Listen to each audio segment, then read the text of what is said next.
Hello, this is Ian Nimmo with User-Centered Design Services. We're proud to bring to you today a tutorial on alarm management. It's not that there isn't books already out on this topic, there are a lot of books.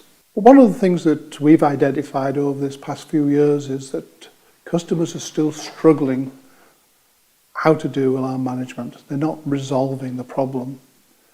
And when we go and do a gap analysis to look at their alarm philosophies, one of the things that we find is that there are a lot of sections that's missing from the alarm philosophy. They didn't follow the recommended practices of what sections they should have within the philosophy. And in some ways, they basically try to take a shortcut. They miss important steps. Basically, they think alarm management is just about rationalizing alarms. While that's an important topic, if you don't do the other things, you're going to create issues, and those issues are going to come back and bite you.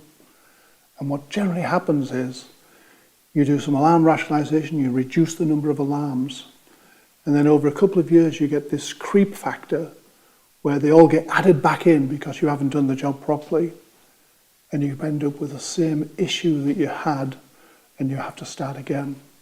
I've seen customers throwing millions and millions of dollars at this. I get very frustrated by it.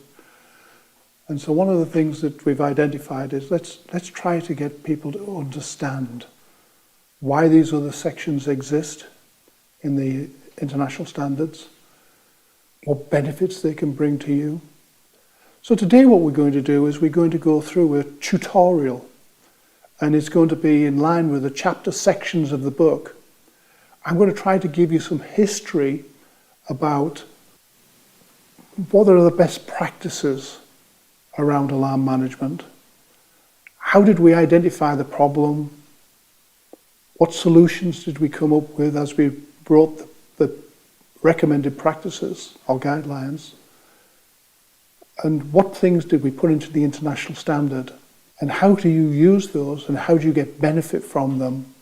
And how do you fix this problem once and for all? I say that tongue-in-cheek because it's a continuous improvement process.